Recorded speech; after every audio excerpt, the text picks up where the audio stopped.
He's going to come and he's going to score 27 a night and get 8 rebounds and you get 6 assists. What's he add to this team beyond that? Just his presence there.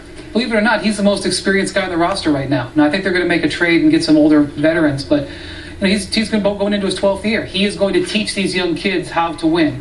Andrew Wiggins, Kyrie Irving, Tristan Thompson, Dion Waiters, this is a team that's lean, that's loaded, and he is now going to serve as mentor.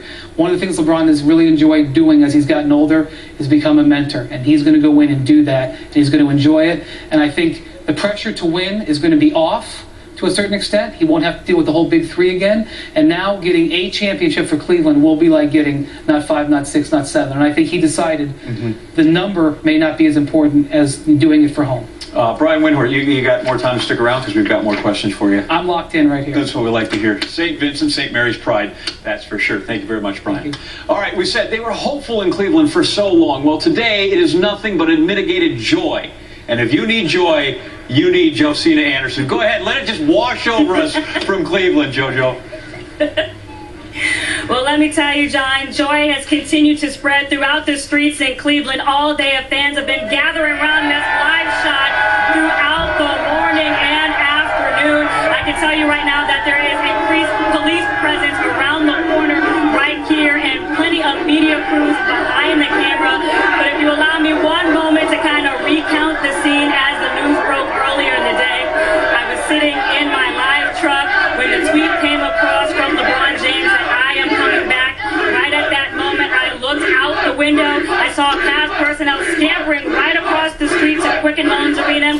Right then, you saw fans screaming as they are right now. You saw motorists honking their horns. You saw people just screaming and flailing signs all over the place. I even saw a limo go by with the words, "We love LeBron" in each of the windows. So it definitely has been crazy here throughout the day. I also want to mention that I spoke to a front office source who told me that ownership reacted with a mixture of shock and excitement once they got the news. They said they really weren't certain that LeBron was coming back until they heard from LeBron's agent, Rich Paul, saying that LeBron's camp really did a good job of playing their cards close to the vest. And for those of you who are wondering when that LeBron presser might happen, Cavaliers PR telling me that those details are still to be determined. In the meantime, as you can see, the fans are continuing to scream, "We have real fans," so the fantasy and the fairy tale continues here as LeBron James comes home to the city of Cleveland. John, back to you. I'll tell you what, if Johnny Manziel thinks he's a big deal, look at this. Josina Anderson in Cleveland. NBA season, by the way, begins Tuesday, October 28th. Somebody start a countdown clock. So to the next part of the letter written by LeBron, his unfinished legacy to be written. LeBron knows it will not be as smooth a transition as it was going from Cleveland to Miami. Here's what he said: "I'm not promising a championship. I know how hard that is to deliver. We're not ready right now. No way.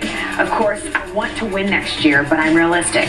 It will be a long process, much longer than it was in 2010. My patience will get tested. I know that. I'm going into a situation with a young team and a new coach. I will be the old head, but I get a thrill out of bringing a group together and helping them reach a place they didn't know they could go. I see myself as a mentor now, and I'm excited to lead some of these talented young guys. I think I can help Kyrie Irving become one of the best point guards in our league. I think I can help elevate Tristan Thompson and Dion Waiters, and I can't wait to reunite with Anderson Varejao, one of my favorite teammates. But this is not about the roster or the organization. I feel my calling here goes above basketball. I have a responsibility to lead in more ways than one, and I take that very seriously. My presence can make a difference in Miami, but I think it can mean more where I'm from. I want kids in Northeast Ohio, like the hundreds of Akron third graders I sponsor through my foundation, to realize that there's no better place to grow up. Maybe some of them will come home after college and start a family and open a business. That would make me smile. Our community, which has struggled so much, needs all the talent it can get. In Northeast Ohio, nothing is given. Everything is earned. You work for what you have. I'm ready to accept the challenge. I'm coming home." And Naturally, team owners on both sides weighing in. First, the Heat's Mickey Arison saying, "I am shocked and disappointed in today's news. However, I will never forget what LeBron brought us for 4 years. Thanks for the memories, King James." Very classy tweet.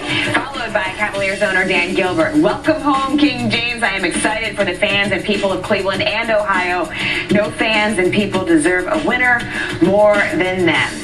Mark Stein and Chris Broussard are here with me. These guys are gathering information quicker than I can get a word out here. Let's get right to the nuts and bolts of this. Chris, let's start with you. When did LeBron James actually make this decision? Well, he met Sunday with Dan Gilbert, his agent Rich Paul, Maverick Carter's business manager, and they hashed everything out. The letter, the relationship, all of that. And after they came away from that meeting feeling good about each other and basically restoring their friendship or their relationship, that's when you have to believe LeBron was like, all right, I'm all in. He probably had to be somewhat in just to meet with Gilbert. But then, and I was hearing throughout the week that from a lot of people connected to the situation, there were only about 4 people you would hear it from and know it was true. So none of them were